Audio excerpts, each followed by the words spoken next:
Back again, man, with another episode for my audience. I'm glad to have a special guest here with you guys, man, and I'm just so thankful for for my growth through this podcast space. I'm on episode 7 now with perfecting progression. I'm back in my hometown, Michigan, and the first thing I wanted to do is make sure that I had some of my roots on my platform, and I'm gonna let him introduce himself, but this is one of my biggest mentors that I've had in my life that kind of, definitely made a or played a big part and affected a big part of my, my athletic career. So I'm gonna let him introduce himself, and we can kind of go forward from there. Hey, what's up? My name is Reggie Wynns from Rising Stars. I'm the CEO of Rising Stars. Looking forward to having a good time. We're gonna have a good time. We're gonna have a good talk. I think a lot of people have been looking forward to this because you know how many people but you know how many people I know, and so many people in my age group is looking forward to us just hopping on this platform and just rapping, and just kind of Absolutely. giving some game. And I know my guy Reggie, he got so much game and he got so many connections in so many states, and it just we're going to talk about it. It's going to be a really really good talk today, and I can't wait for us to dive in. And the first thing that we're going to talk about today, as we think about where we start and then how we find our way, how we find our why, how we find our purpose. This first topic is going to be about life transformations and adjustments. So with me bringing that up, I'm gonna, kind of pass the mic to Coach Wins. But as I pass the mic, more so about life transformations and adjustments, kind of give us a little background about your football background, and then kind of how you developed your love for the game. Once you were an athlete, collegiate athlete, and anything after that. I'm from Pontiac, Michigan. I played at Pontiac Northern High School, and I played everything on the field: quarterback, running back, wide receiver. I ended up getting a scholarship to Northwood. At the time, this is called institution, and four-time starter. I started 4 years there. I still got records from 30 years ago. I'm telling you my age. But I played receiver, kickoff, and punt return. Yep. Um, and it was outstanding. So I ended up transforming from there. I came home, graduated, and I got married to a beautiful woman, Danielle, and then I had two children, Eric Wins and Dominique. So football was my life, man. I loved it, and I always say football saved my life because I could have been doing other things besides playing football and out in the streets, but football saved me, and that's what I'm all about is saving my kids with football. Yep, yep, yep. And kind of piggybacking off of that, like when you say football kind of saved your life, once you transfer, once you took that pivot, out of the collegiate era, and I remember you talking about playing a little bit in the CFL, a little bit you dabbled a little bit in I'm that. sorry. Yeah, I traveled to Green Bay Packers. Yeah. Went there for 2 weeks. Cut. They brought in Heisman Trophy guy Desmond Howard, and they released me. And then I ended up trying out for Toronto Argonauts, and I played with Art Schleicher in the Arena League for a minute. But I didn't play long. But I didn't have me at the time to direct me. Yep. Okay, so but I tried out and I did. I did pretty good. Hmm. One thing now, and what you got to know about me, I was running 4.28, baby. Yeah, I hear that all the time with JC on staff, and I know you guys went to school together, so I always hear him talking about you being the speedster guy, you playing slot receiver, and you can't be touched out there. So of course I hear those stories all the time. But with you talking about that, and you talking about you didn't have you at the time, and kind of going through that period, kind of even before either before you had your kids or even after, but once you kind of put down the ball, once you put down the ball, and then once you kind of knew that it possibly could be a new journey outside of football, and then you kind of got your foot into the next profession, which I have here, which is first choice mortgage. Kind of walk me through how that time and that journey went, and then eventually how you found yourself back to the love of the game. I started out at Flagstar Bank as a mortgage rep, Hmm. and then I fell in love with helping people with finances and getting purchased home. Sante worked for me back in the day. I owned two mortgage companies and probably about 14 employees. So then the first choice mortgage came in. When when I left Flagstar, and I built a team. And God was good to me at that time, and I mean that. He was great. We made a lot of money. I got in about 2000 and probably about 2002, and I went all the way. No, I'm sorry, 1996. I think I got in, Sante, and then I got out in 2008, 2009 when Mom passed. But I was in the mortgage game, and I was teaching, educating about the mortgage rates, about the mortgage, and it was phenomenal. I had 2 branches, like I said, again, 14 employees. And I always loved helping people. But I ended up getting back into football, and I never got out of it. Pinklin Thomas, the football player, not the boxer, his son, and I ended up training him. I used to come back and forth and train Pinklin and Coach Blackwell as well, and taught them how to play their respective position. And I had 2, 3, 4, 5 people, but I enjoy giving back, but I enjoy teaching and mentoring. And that's how I got into what I'm doing right now at Riding the Stars. Before Riding the Star, we started called Playmaker University. Me, Pinklin Thomas, Derek Denham, and Zabe. And we taught football, lift weights. We had boot camps. We had conditioning. And we had everybody in our indoor facility that we rented out from the Pontiac Silverdome. So we was all from Pontiac. But it was outstanding. You can name it, they was there. Every top dog was there. And as I fell in love with not just football, but the process of getting from high school to college and to the pros. And it's been a blessing ever since then. And, what I'm going to also talk about is just where my passion came from as far as, bringing this to a platform and the title of this podcast being Perfecting Progression. That transitional phase where most kids get to the point of whether it's collegiate, or whether it's the NFL, whatever level you get at, and then that football is the love of the game that you develop for 15 whatever how many every years. You have to put that down for a minute. Now you have to almost rebrand yourself. You have to find what your next purpose is outside of football, and so many young athletes or even older athletes, they have trouble finding that pivot. And that's why, even when you joked about it, you said, first choice Marcus, what you got this on here? Only reason I put that on here because it relates to the platform. Right. It relates to the pivoting process, in the process of what's going on as you growing up and to be the, Reggie Wynns that you are. But before you became who I know you as, you had to go through some of these people that you network with and kind of go forward from there. But, that transitional phase, man, and getting out of college and me figuring out, okay, like I got my degree, what can I do with my degree as far as the type of jobs in that degree? What can I do to apply myself? So many of us, and I've seen it with so many athletes, I feel like not too many athletes are talking about specifically that transitional period and how do you find your gift and your purpose and how do you eventually, because as you can see me, I found my lane in a certain space, but I still have I'm almost doing something like you, like 7-on-7. I'm still finding my love in the game. I'm not physically out there trying to play, but I'm still finding my attachment to the game. So I think that's important for you to kind of talk about that and eventually how you developed out, the program of what we're going to get into next. So, as we go into and as we transition into the next topic will be pouring into the youth. So this is what you kind of talked about, specifically when you talked about teaching these young kids, having them go through these competition, having a certain program for, collegiate advancement and things of that nature. But kind of talk about the reality of pouring into the youth and why it's so important when we speak about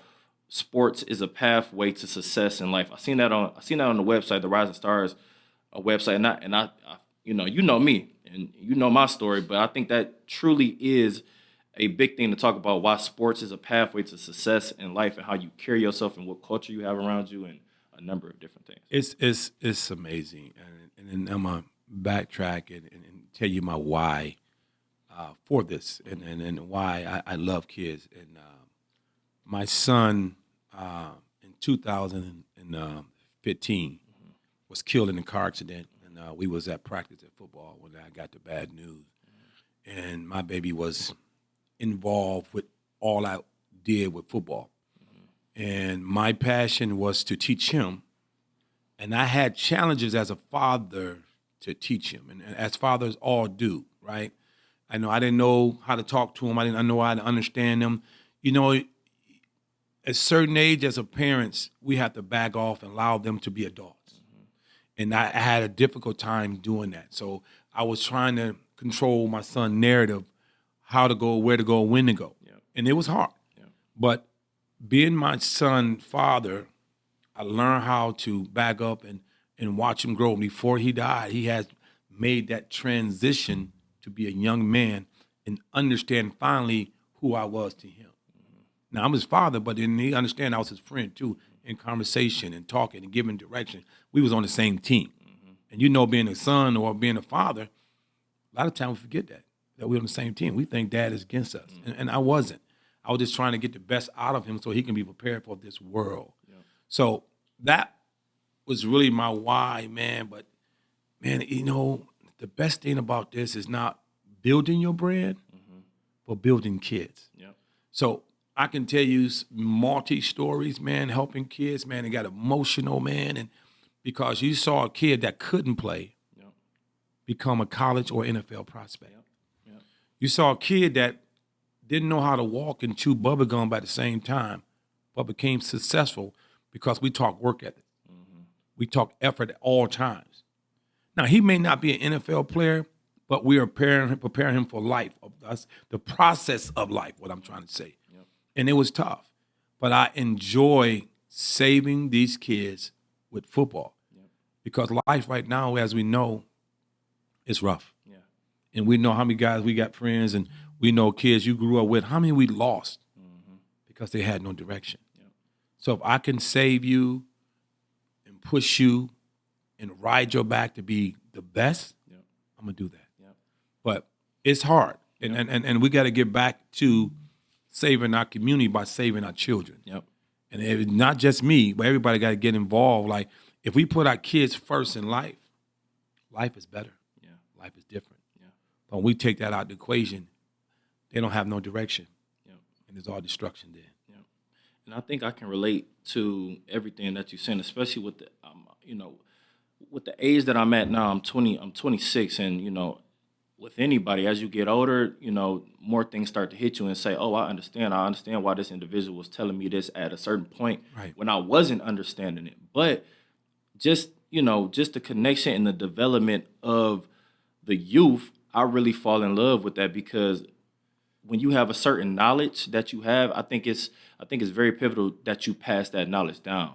And if you don't, it's almost like you're no use to the society. No. You're no use to society. But if you can give everything that you have, like Coach Wynns, he get so many kids that he's helped get in college, and it doesn't matter about what division or what level it's at, but after going through college, you're more so of a better man with certain individuals like Coach Wynns and multiple other people that we've had in our life. But that's one thing that I think young adults or young athletes should really truly understand, as they get older and as they have those people in their life, they should kind of, take notes, because at the time, you really not taking notes until you get to the age, like I said. That's right.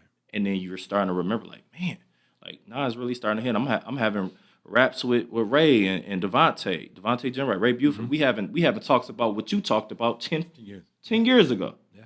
But it's not hitting us because now we in a situation where it's like, man, coaches was telling us this every day, So I definitely agree with that. And then as we go into the the next what I want to talk about now is really with you talking about why it was so important for or how it's so important for the sports to be a pathway to success in life.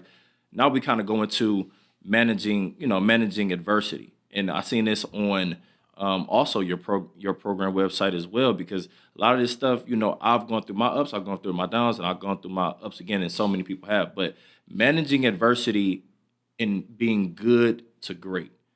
And I think when you talk about being good to great, that really is the difference between certain individuals being able to handle certain adversity and piercing through that adversity, because that's when you really become great, and that's when you really become a master at saying like certain things might be tough, but they really not. You just got to keep pushing. And just talking about this is so broad when I talk about managing adversity, but I think being in a culture of being around you and the people at Southfield and the things that we've learned, there were so many things that kind of got us ready a little bit for managing adversity. But sometimes, like you said, when you're talking about your son, sometimes you got to let them bump their head on their own. You Absolutely. got to let them bump their head on their own, and it's hard. And I can see it in your eyes, and I can see, even as a father, I'm not a father, but I can see where you truly don't want to let their hand go. You don't want to let their hand go. You want to make sure that they making every step that's correct by almost your decision, but you really got to let them just learn on their own. Yeah. So yeah, kind of talk to me about, either in your experience of dealing with kids or your own experience with yourself, just managing adversity and what really good to great really means. It's it's a tough thing, man. So what I do with my program and to manage my kids' adversity, so I just don't put you in school. Mm-hmm. I don't put you on the field. We all need that conversation, encouragement.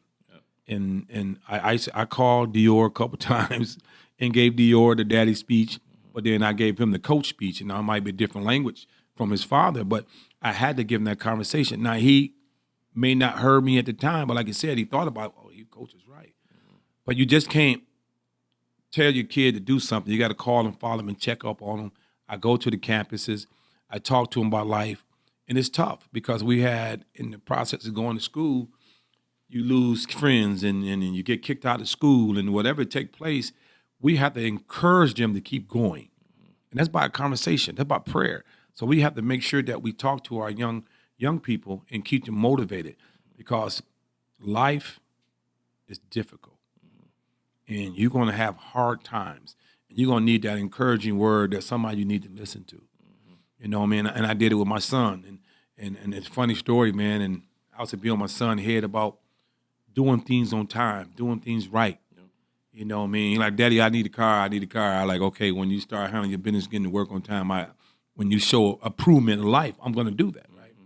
So he had to keep pushing.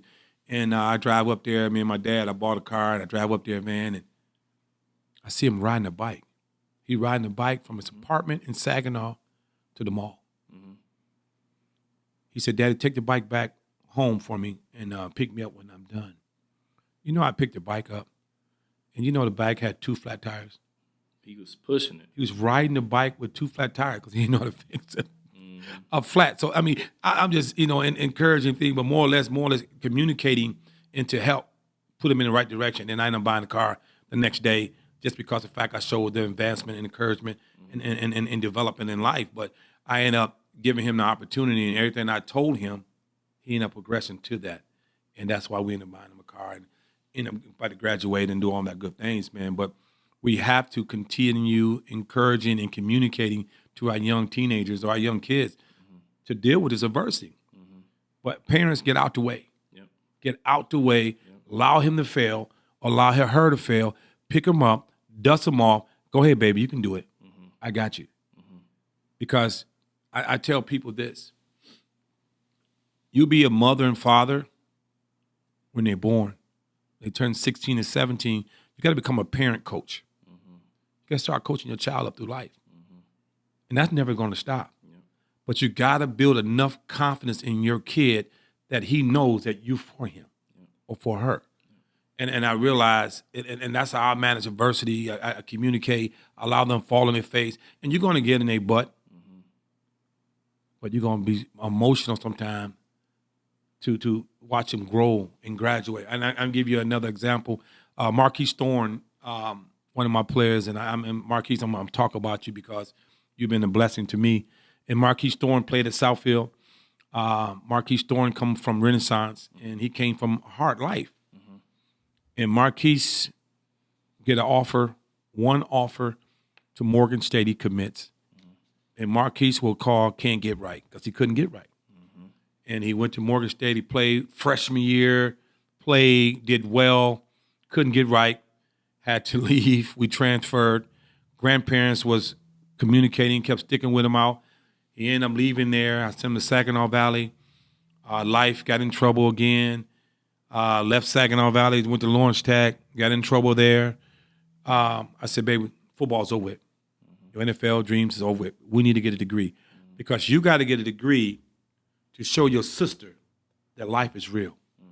So he ended up leaving Lawrence Tech, going back to Morgan State, graduated in the first semester with 20 credits or something like that, and he graduated. I always told Marquise, you have to be the leadoff. You got to do things right. You got to encourage your sister who went through the same things you went through. But you got to be the first one. I don't care about playing football. I need you to graduate. And he did that. He graduated from Morgan State. It was probably the emotional thing in my life because I know what he'd been through. I could have gave up. I transferred him 3 times. He'd been in trouble every single year. I could have gave up on him, but I didn't because I saw he wanted that help.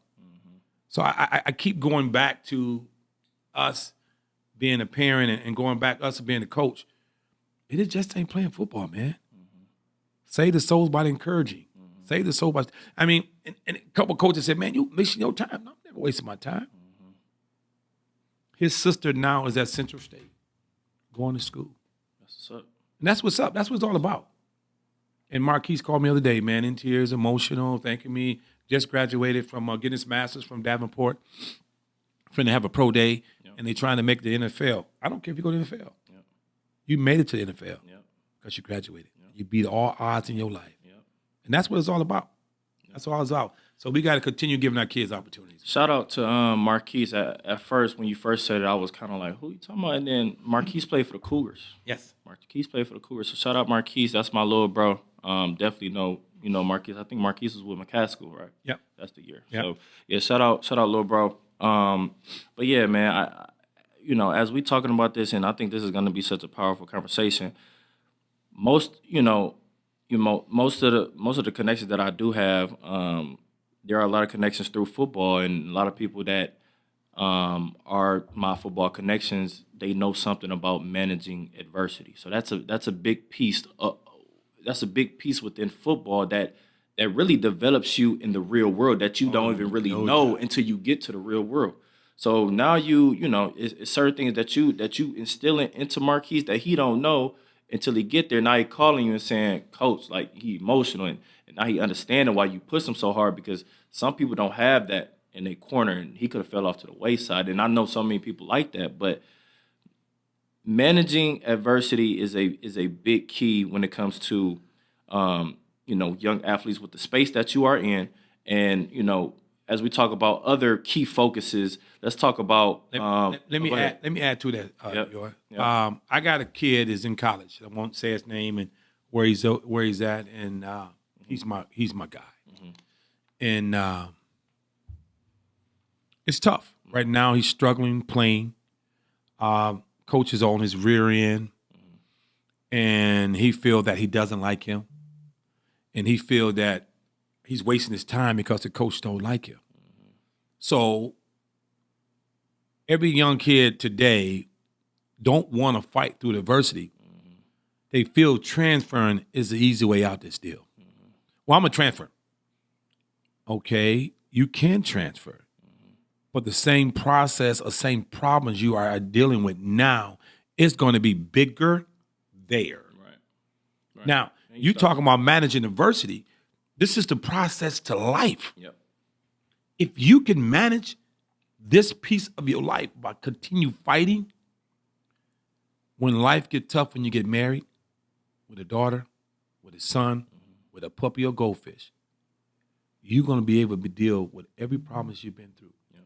Football just don't make you run down the field.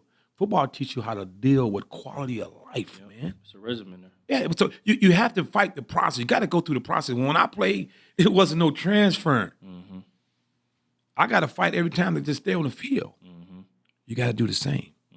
Because if you're trying to be a positive role model in this world, you're trying to be a great father in this world, you got to go through something to get something. So it's easy to say no. But stick with that shit and keep fighting, man. Because I'm telling you, And it's tough. You've been through some challenges in your football career, and you've been through and you coach, man. I don't know if it's for me, man. They trying to put me in nickel. They trying to put me. Okay, learn how to play nickel. Learn how to play safety. Learn how to play corner, because this is your dream, not mine. Right. Let's make it work. Right. So I'm saying to you, managing the process, going through the process. You got to go through the process. Got to. Because there's no other way. And we talk about parents allowing you to be kids, allowing you to be an adult. Okay, act like an adult. Fight through it. Let's go. But see, the problem is the parents are different. And the parents are really different. They try to, no, I want my baby to transfer because I want him to go to the NFL. I want to be happy. I want to be comfortable. I want to be comfortable. NFL, you got to go through the process to get to the NFL. So, and it's worse than NFL. So, I kind of went off on a tangent, man. But Oh, you did. I just have to give you the quality of life of what's going on with our kids, and the transfer portals right now is triple, triple, because nobody want to work for nothing, and it get bad when you got kids being in the transfer portal 4 and 5 times. Yep. Now let me go to some other key focuses that I know that a lot of people know you for. Managing adversity is definitely one. You know, all of us as athletes have gone through that, and not just athletes, people outside the athlete world understand that managing adversity through life and how you talk about life gets difficult. That is a major piece in day to day, in the day to day life cycle of why we're here on Earth, and piercing through that is very, very important. But kind of talk about when we talk about other key focuses, kind of talk a little bit about college advancement, because after this piece we're going to go right into the program. But kind of talk a little bit about college advancement, trainings, and then competitions. How did you understand and find your way into molding young men within that, and then eventually, developing a program within just that, if that makes sense? I believe there's a college, there's a place for everyone. Now, so my encouraging word is everybody who works hard have an opportunity to go to school and play ball. I don't care about ball, but I care about getting that degree. Right? So you have to teach competition. You got to teach consistency. You got to teach effort, because you will make it no matter where you go by grinding. When I was coaching you, Dior, and if I see you slacking up and I know your worth, I'm yelling at you. You need to be first. You look at me, why? You need to be first because you got to be first in everything you do in life to be successful. You're going to be a top Power 5 prospect. You got to get up there, because the guys on the next level is going to be what? Equal or better. Right. And not better in skill set, but better in mindset, because they want to be first, and you're going to be, you come with being third and fourth. You lose then. So I stayed on the boys about being competitive. I stayed on the boys by doing shit right all the time. When you do stuff right all the time, right things happen to you every time. So we got to change our mindset and do the best we can every chance we get, because everybody's watching you, man. So I'm big on competition. I'm big on consistency. I'm big on don't give up on nothing you want. If you want it, just keep working. I promise you, you're going to win. But when you get in your mind and you're going to start smoking weed and you want to give 40% and expect to get 100% return out, it's never going to happen. So I push them competitively. I teach them to be consistent. I teach them to give their effort at all times to be number one, because that's the only way. That's the only way, man. And and the thing about me, normally people do this. They bring all their top 5 stars and they bring their top players in. Man, listen to everybody, Dior. Listen to me. Are top players for me. Because it ain't about football, it's about saving souls. So if I don't push that guy that's next to you guy, I fail him. I fail him. I didn't pay him enough attention. So what I'm saying to you guys, I had 4 and 5 star athletes. And I'm going to give you an example of one of my kids. I had a kid that went on the bus tour with me. Mom popped up on the bus tour. He comes over with a bag. And I said, hey, what is that? He said, well, I just got diagnosed being diabetic. Wait a minute, diabetic? I don't know about no diabetic. What are you doing? You taking insulin shots? He said, yeah. I said, oh, man. Okay, so now I'm freaking. So now I put a coach on him all the time because I was ignorant to the diabetes. I didn't know what happens and the insulin. Though we sleep, I didn't know anything. I didn't have the time to research. I'm on the bus Googling stuff just to try to figure out what I need to do as a father or as a mentor to this kid. And he kept sleeping. I'm waking him up. So it was a really tough trip, right? So he went to school. I sent him to school. He went to William Penn College. I sent him to college. And I called him all day, man. Hey, man, you taking your medicine? Yeah, coach, I'm taking. I said, make sure you take your medicine. I'm just checking on you, man. And if you need something, you give coach a call, okay? He said, I will. And I get a call a month later. They found him dead in his room because he wasn't taking his medication. And he hit me hard. I said, damn, I didn't call him for a month. I missed my call, man. And destroyed me, man. So you got to maintain consistency. You got to continue doing this shit every day, man, because you want to save all of them, man. And it's tough. It's tough, D. Yep. That's a tough one. Oh, no doubt. That's a tough one. But as we, and before I transition into the program, the Rising Stars Recruiting Program, I definitely want to give some background about people probably know just from following me. My audience know, and just stuff that I post. But Coach Wynns is definitely a big impactful individual, in the state of Michigan, and in many different states, because he's connected. And we go get to talking about what is involved in this program when we talk about the bus tour and stuff like that. But I'm very, very appreciative to be connected with Coach Wynns, as him being my mentor and almost like a father figure, and then him coming into my life really my sophomore junior year of high school. And really at that time I knew about 7-on-7 stuff, but I think 7-on-7 right around that time, that's when that stuff started taking off. And I didn't know about, if I'm being totally honest, I didn't at that time, me going to Southfield really wasn't a powerhouse, but I just, I definitely wanted to play ball, but I didn't think about, going to that level of where I went to, really until we start having guys around us.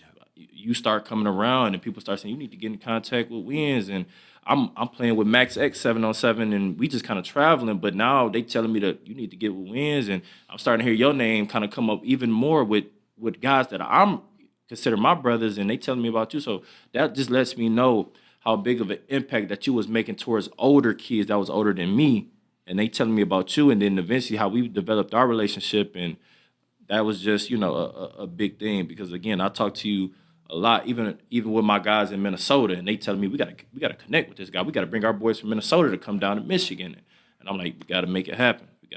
But as we go into the next topic, let's tap into the Rising Stars Recruiting Program. Definitely a big program around the city.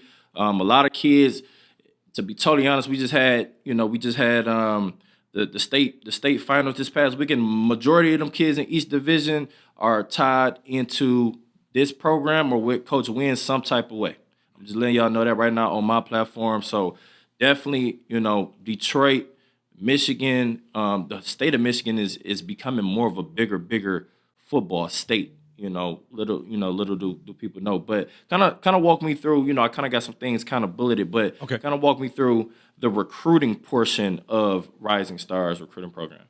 Rising Stars Recruiting is just what it states. I'm looking for that guys don't have any stars and rise them up to a 4-star, 5-star by developing it physically and mentally.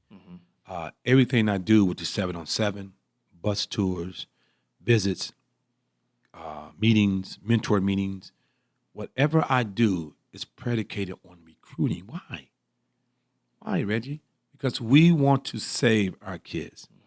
And that's why I came out with Rising Stars. We are using football platform to save the souls of our kids and put them into school. So I did what everybody else do. People love football. I put football, I do positional work, training, teaching. I do meetings, mentor meetings. We do bring NFL guys back to talk to the kids, and just kind of give them that hope that I can make it to the next level by putting that work in. And we played 7-on-7. I didn't believe in 7-on-7 because it took away from you developing as a player.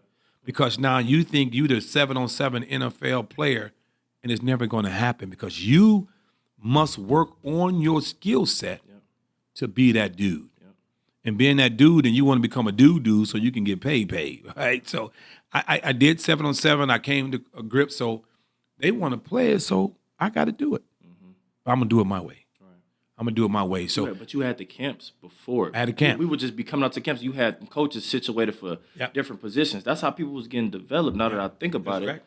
And then you went into the 7-on-7 route. That is correct. So what my model was, and I started out, and I taught every position. I did it by myself. So I just did it because I had fun. I was at Northwood, and I came back home the weekend, and Pinckney Thomas and Blackwell and my nephew, and I'm out there just teaching all positions. Black played safety, my nephew played corner, my other played Pink played receiver, and I taught both sides. And I'm like, man, I like this because you're helping people. And they came and listened to me. And so we brought that to front to bring the Rising Stars. So now right now I have 3 positional coaches, quarterback, all positions. We do 45 minutes of teaching. Then we do a group teaching of 30 minutes. So it might be inside run. It might be half field. We might be concept driven, quarters, teaching coverages, because it ain't one coverage in the world. It's multi-coverage. So my job is to make sure you're prepared. Now, we could have ran man-to-man the whole damn season, but no, it ain't going to do you no good when you went to Minnesota. So I end up putting all that stuff in there. Positional work, speed and agility, teaching, 7-on-7, and we develop. Now, the blessing of God, I probably got 2,000 plus kids in school since I started this in 2009, 2008. Plus, I probably got 15 to 17 in NFL, some in the CFL, some in the XFL, and some in the USFL. You know what I mean? But that's what it's all about. And you want to make sure you're training and developing. I'm telling you, man, the best part about this, Dior, all the kids I train go watch you play, and like, oh, my God, I remember he couldn't even walk and chew bubble gum. That's the best part about my job. My brand is nothing without you guys. So that's why I came to Rising Stars, and he put that pat. I love what I do. I love helping kids, but I love kids graduating and doing other shit, man. But football, Rising Stars has been phenomenal. I'm just adding. I got an educational piece now, tutoring. Shout out to Miss Terry out there for helping me out with my tutoring program. That's dope. Online classes. So anything that have to do with you getting educated about recruiting, playing football, and getting them grades together. I've done that. Now, I'm going to say this to you guys. You can't play football without education. And it's more than one way to skin a cat. And that's my job, to give you informed information. I know there's a player or several players, and I know one specifically had a 1.7 junior year, struggling academically because he had a tough life. Got a tutor, got some people to help, and graduating out of high school, 4-star, get drafted, played at Michigan State, drafted by the Broncos. And I'm saying to you, if you're struggling right now academically, if you're struggling in life, it is opportunities out there to get you eligible to achieve your dream. You just got to get off your rear end and make it happen. And the key is closed mouth don't get fed. Open your mouth, ask questions. I'm going to give you the answer. If I don't know it, I'm going to call Dior. So I'm saying Rising Stars is built on putting people in a situation, developing them. Bus tour is phenomenal. Dior won the bus tour. You're going to have fun. Well, when you and Coach Wynns, I say this, you're going to have a great time. Talk about that. Oh, man. What the bus tour really is. It's really, I'm going to let you talk about it, but it's really about developing those relationships with those guys from other high schools, developing those relationships with those coaches that you got on the bus tour with us, that's coaching us back here in Michigan, but also developing and seeing it for our own eyes how coaches is evaluating kids from a collegiate perspective. But it's so much. I'm gonna let you. I started. This is the 18th year on the bus tour, and I've been blessed. I've been blessed because I handpicked the kids that go, and we've been everywhere in the country. We've been everywhere. Camp. So we do a summer bus tour. We do 4 camps, 5 camps, and we do multi-visits, about 16 visits maybe, or 12 visits, excuse me. And then we'll go meet and greet with the coaches. We do photo shoots. And my thought process was I want the kids to see something different than what's in the state of Michigan. So you have an opportunity to find something or play somewhere that you never played before. And I believe this. Dior went to Minnesota, and we was committed to Wake Forest. Y'all gonna get me beat up by the coach at Wake Forest because he decommitted and went to Minnesota. But I didn't care where he went, Wake Forest or Minnesota. But I believe getting away is a bigger opportunity because your first mindset is to be the best. Now, you got your best friend with you. It distorts that because your dog with you and everything else. Hey, Q-dog party, let's go to the party. You know if you're having your butt in the bed, get ready for practice that morning. So I always believe that seeing different things. It challenges you. Oh, yes, it challenges you but your mindset down is first. I don't have no friend because I don't trust nobody right now. Yep. After your first year, you develop that. But the main concern to getting your first year is have your mind right so that you can be successful on that field and in that classroom. And you're going to develop some friends in probably the month or probably 6 months that you trust. Now you're going to hang out with them. But more or less, I believe the bus tour gave them that opportunity and gave them options, and we enjoyed that. But, I mean, my networking is large. Oh, it's very, very large. Large, and that's and the blessing part about that, man, you know how I started out? I sat at the table. My mom died. I was depressed as hell. I sit there at the table, and I Google every university in this country. And I started writing numbers down, emails down, and Twitters. And I was calling every day. You think it was easy? No. I sent film. Send me film, coach. Send me film. I sent film. I called. I sent film. It got rough. They wouldn't even call me back. And it's the same way now. But I kept calling them. I ended up getting 10 guys, 10 schools. I ended up getting 15. Probably about 200 now. I can call schools and say, hey, I got this safety, Dior Johnson, out of Southfield, man, 4'5", 4'4". He need a home. Here's his film. Just look at the film and tell me what you think.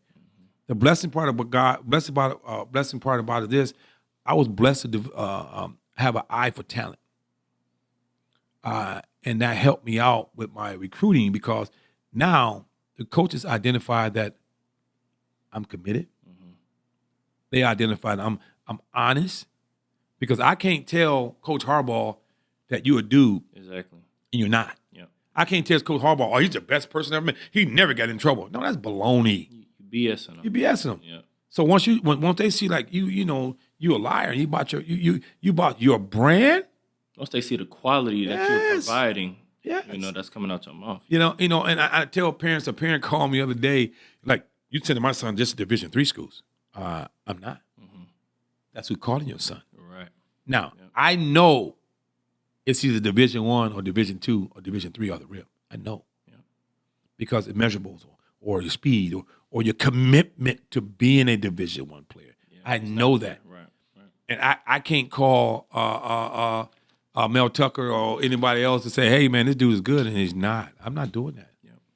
Because my name is all I have, and I listen to me, blood, sweat, and tears to get to this point. So recruiting came.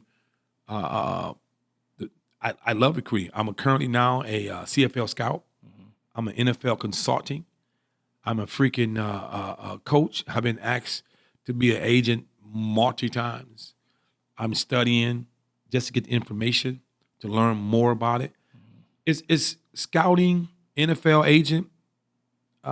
It's the same thing as I'm doing recruiting. In order to be a successful agent, you got to have successful relationships. Exactly. So I can't send a priority free agent to an agent that knows first and second rounds. Because what they're going to do? Nothing. Nothing. And I have to know my priority free agent. Is he a worker? Can I call Dan Campbell at Detroit Lions and say, hey, man, please take this guy as a free agent. Trust me, he's going to be a dude for you. I don't have that relationship in the NFL like that. I got that in college. I can call 20 coaches right now and trust me, and take this guy. And I have done that.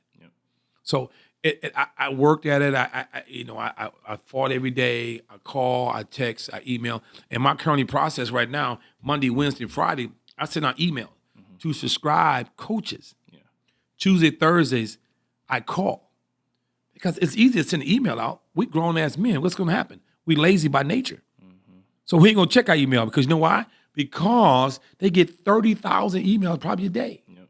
Now, if it says Rising Stars, Reggie Wynns, majority of them will pick it up and put it in a folder and hit me back later.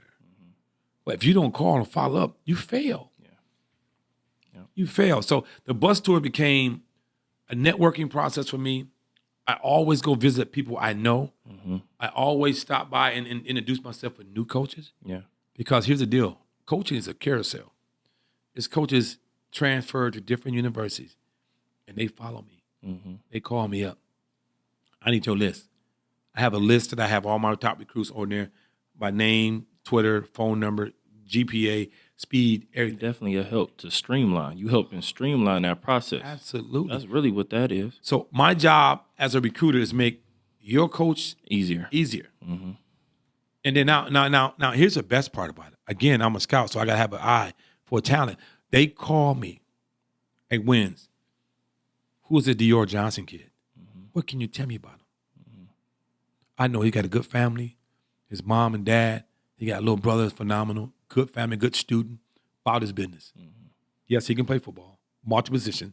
He can play little corner, put him in the boundary corner, safety free, and he plays strong. And he won a couple games at receiver for us.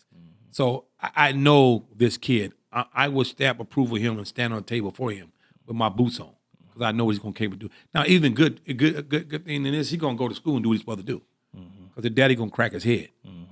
So he got a team, a family over there. So I know this. So they call me and ask me, now, if you don't want to be honest and truthful with yourself, don't come to Rising Stars. Because I'm going to be transparent with you.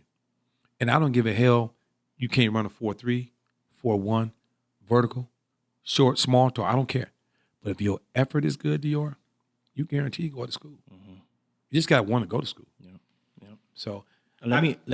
I ain't even mean to cut you off, You're Coach, good. but let me have you talk a little bit about before we wrap up this topic. Talk a little bit about the parent education because I know you kind of skipped through it a little bit, but talk about how pivotal and how important that parent education through player recruitment process really is as their kid or their relative is getting recruited and they have you in their corner, but sometimes that person can kind of alter how that process goes. So kind of.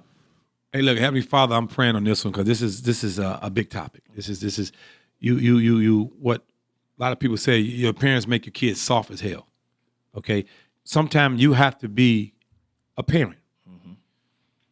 You can't be a parent, a general manager, a football coach, a recruiter, the doctor, cheerleader. You got to be a parent. That means be a coach. That means parents be a coach. Watch and develop. Allow your son to mature. If you don't know, let somebody show you. Yeah. Okay. So parents, I know you love your child, but we can't get caught up in what NFL offers until we teach our kid or our young man to be a man. This is big. It's big. I mean, I got people that played in the NFL, and his son is 6 feet or 5'11", and he plays defensive tackle. And he's saying he's going first round. Why? My son is going to school and get an education. He's going to be a doctor. Allow him to be a doctor. You have to know your kid. Not because you wanted him to be a football player, because you was. Right. Know your kid. Don't put that pressure on your child and hope he make it. Now you're putting that pressure on him. Mental awareness is real. So we're going to have to coach our kids up to be the best they can be. Back the hell up, parents. Back them up and allow them to fail and allow them to be the football player and allow them to be your son. And that's what we have to do. Our parents is in the way. You get asked questions. You have meetings. I talk to parents, man, and I'm telling them about the process, and they telling me about the process. Blackwell and both me and Blackwell spoke and said the same thing. If you can't listen, don't come. Right. Technically, I'm the expert.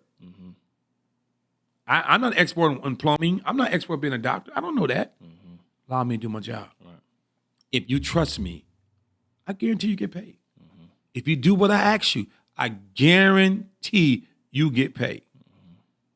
But I mean, you're not a jack of all trades and master not one. Yeah. Parents, allow us to do our job and trust, or find somebody else, or do the shit yourself. Right.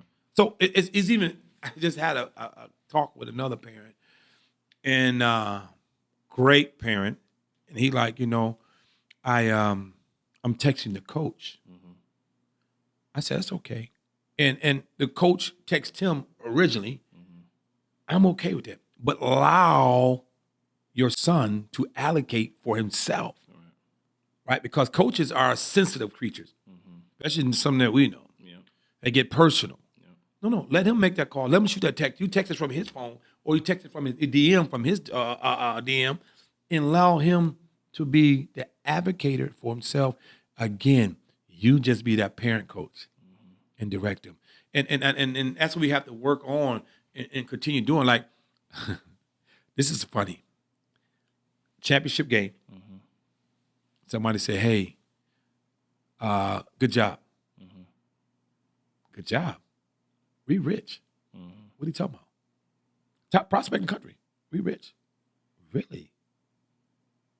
What do that have to do with anything?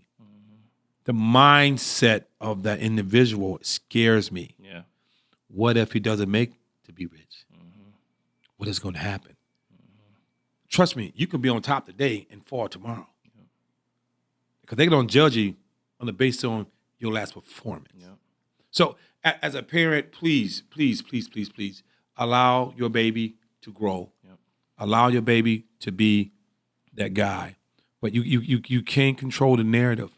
You can't talk to coaches. You can't get offended. The parents, I mean, I'm seeing stories, Dior, is I see parents get mad because a coach talked to another player and didn't talk to him that much. It's okay. That school's not for you. Yeah. Let's go find some other schools. So parents, we have to know our roles. Be parents. Yeah. Because let the experts do their job. Don't be afraid to ask questions. Yeah. I'm a consultant. I'm a parent as well. And just give you a funny story. I rolled my son when he was little. I rolled his back because he was dynamic. I coached him harder than everybody else because I wanted him to be great. He didn't want to be great. He just wanted his daddy to be there. And I didn't realize that until I got older. He told me, he said, Daddy, I'm not playing football anymore. It's okay. He said, because you want me to play more than I want to play. And I backed off because it's not my dream and not my life. Yes, he was good. And my daughter played basketball, and the tables turned because my wife was on my daughter by missing shots, dropping the ball. But I told my wife, she's going to be successful no matter what. You know why? Her effort is 100%. So what I did as a father, I changed my tone. I went back. She come to me like, Daddy, can we go shoot baskets? I work on my shot. Or Daddy, can you call Starlene so I can get some training? Let's go. I backed out. I allowed this professional to be professionals. And it helped me. My daughter, I was graduated from Western Michigan, played 4 years of high school, did very well. And it just didn't teach her how to be a basketball player. It's taught her how to work for what she wanted in life. Yeah. So parents, I love you. Just be a parent and enjoy your son process. And I say this to you guys, and if you know me, you know my story, but your kids is not going to be here all the time. Enjoy them. Don't pressure them. Know them. Teach them. Because my son has been dead for 7, 8 years. And I swear for God, there's days I want them days back. So parents, back up and just love your baby. Because this mental awareness is real. It's real. Yes, sir. Big Jules, big,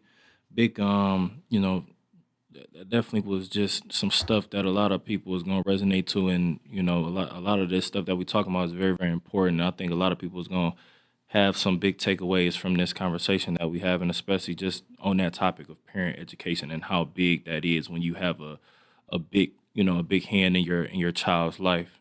So and it's always baffling to me just to hear coaches speak, or just to have me evaluate how close in proximity sports is related to real life. Oh yes. So you talking about effort? Oh, I already know my daughter gonna be good at whatever she do because her effort, just within every sport you could just, it's a fact. It's literally a fact, and it's nothing he's making up. This is literally a fact for anybody that's putting in work at whatever they do. Is really gonna translate, depending on who their coach is, depending on who pushing them. It's gonna translate to every single thing. But I want to transition because I know we kind of pushing up on some time, but as we transition, and as you guys hearing, coach talking about some of these stories. He got so many stories, but we're gonna transition into Southfield football history. So we're gonna talk a little bit about what just happened this past weekend. I'm an alumni of Southfield High. They just won their first championship. In Division I at that, in school history. So that's really, really big for our program. It's really, really big for the community of Southfield, period. And it's crazy that I say that because I actually feel that, because I feel like it's really gonna make a difference after this year of what they just did, and under Coach Marshall, it's gonna make a real big difference, especially with the program going forward. I really just feel that, and I see it. And with me going to practice every single day since I've been home, visiting for the holidays, I can just tell that they got the right coaches in place, specifically just from that family tree of where I came from. So kind of, what I'm gonna talk about when we talk about Southfield football history. Again, I told you guys that Coach Wynns, he came in my life, I want to say around my 2013, it was 2012, 2013. That was like my sophomore year. That's when he got into my life. And around that time, we definitely had some coaches at Southfield High School that was there for about, I don't know, they probably was there for maybe about 8 to 10 years, and they was running that whole program a certain way. But one thing that I do appreciate about those coaches, Coach Conley, Coach Johnson, those two individuals, that Coach Johnson was, our D coordinator, and Coach Conley was our head coach. Some people get on them about a lot of stuff, but one thing that they had there was a culture. They had a culture. You walk through them hallways, or we around each other. It's almost militant, but not in a negative way. It was just militant. We abided by the law. We abided by just being respectful to whoever we kind of came across, and they had it ran to a T just like that. So I'm gonna have you talk a little bit about the coaches and the culture of what you kind of experienced when you was there. I first of all, shout out to Aaron Marshall. Yep, shout out to Coach Marshall. Did some unbelievable things this year. Had a lot of hurdles to jump to get to this point. And I told Aaron this is that God is good when you believe. You believe and you achieve. So you've been through a lot, and you know what I'm talking about through the whole season. And I need a good no detail, but I'm proud of you, little bro, and that's a great job. Now, Southfield. Every coach in the state of Michigan want to be a Southfield coach. Why, Coach Wynns? They have the most talent I've ever seen. I transitioned from West Bloomfield, where my son played. I was a defensive coordinator over there for like 5 years. And then Ron Bellamy got the job. I ended up coaching with Bellamy, and I came to Southfield to help Coach Conley out. Now, funny story, Coach Conley was didn't like me when I was at the defensive coordinator at West Bloomfield.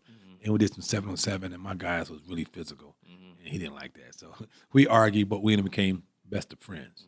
So when I came over to Southfield, when I'm telling you, the Dior Johnsons, the Ray Bufors, we had, sweet God, sweet Jesus, 19 scholarship players, and we probably about 13 Division I. Our whole secondary Division I. And before, you're talking about my year, but I got it written down here because that's one thing that I want you to talk about is just the talent that came through Southfield. Before my time, I graduated 2015, and Coach Wynns has been around the game, a long, long time.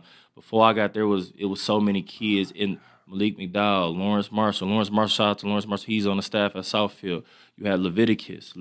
You had Ron Thompson. You had so many kids that I could really, truly name off. And if I'm being totally honest, when I would go to camps, when you took us on this bus tour and we went to that Ohio State, Ooh, Friday Night Lights or whatever it was called. I can't remember. Coach Combs, Ohio State coach, the DB coach at Ohio State.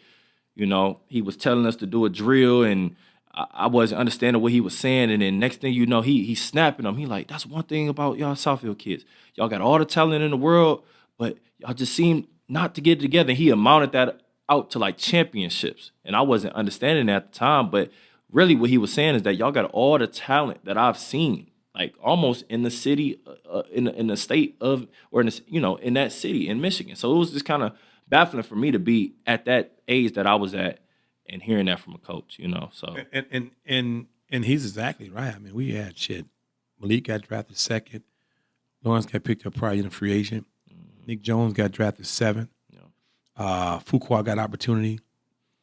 We had Chooks is playing for the Steelers. When I tell you we had amazing Southfield run, I can tell you I can write a book today predicated on the recruiting that I did for Southfield. I was a recruiter. I was the only high school recruiting department at Southfield. Coaches was calling the state on me because I was putting the kids in school, left and right. D2, D3, D1, D1 AA, Q Dog, Marshall Jordan Cry. Yep. And Jordan Cry ended up playing at Morgan State, just across Q. Congrats, dog. And he went and he played his butt off. But when you win, stuff happens for you. When you work, stuff happens for you. When you grind, it's going to happen. And shout out to Coach Conley. He put some good stuff together. He worked our butt off. Coach Jones, you can't forget Coach Jones, man.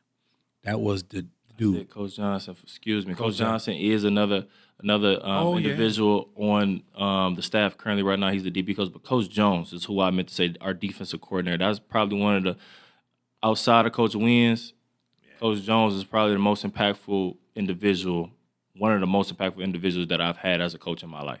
Hey, I'm telling you, we can write a book about Jones, all the teams, the fights, the battles. An agent or a news reporter from Pittsburgh asked me, Coach Wynns, how did practice go with Malik McDowell, Lawrence Marshall, Lion King, Chris Williams versus Chooks? I said, you better strap your helmet on, get your popcorn, because it's on. Because that's why them guys were them guys, because iron sharper iron. It's the same way on defense. Dior, Ray Buford, Jamar Antoine, Charles Harris, Jacob Stutter. I mean, we had so many dudes on that team, and it was unbelievable. And everybody's afraid. They call the state on us every week. They cheating. They got players illegally. Okay. They got a recruiter. It's homegrown. Yeah, them dudes was dudes. So, I mean, everybody in the state wanted to be a head coach at Southfield because the talent was unbelievable. Well, I definitely want to end that off, with talking a little bit about Southfield. And again, shout out to Southfield High School, or Southfield A&T. I'm a Southfield High alumni. They merged Lathrop and High, so you know how I feel about that. Most of my people in my audience is probably going to be Southfield High people. But again, they merged the schools. They did a real big thing for the community. So shout out again to Coach Marshall. Shout out to Coach Wynns, again, for having you on this podcast and have you on this platform. This is really a big it really means a lot to me, and so many people is going to be tuned into this podcast because they kind of looking up to me saying, keep going, you doing your thing with the platform. So now, again, I'm going to start turning some stuff up. I'm glad you introduced me to my guy, Santi Lucas. Shout out to him. I'm going to put him on my handles and make sure you guys network with him. But definitely a impactful episode here with Perfecting Progression. Make sure you guys check this out. I'm going to make sure it's out. And again, make sure if you guys want to learn more about Rising Stars program, tap in with Coach Reggie Wynns. I'll provide all information. And again, signing out, Perfecting Progression, tap in. Or one more. This is a nugget for the parents. And please get involved with your education of your child. Yep. Go to the department. Go to your counselor. Understand the cores he need to be eligible. Just don't be a cheerleader, and be a parent by doing your part. Thank you. Thank you for having me, Dior. I appreciate it. Yes, sir. Yes, sir.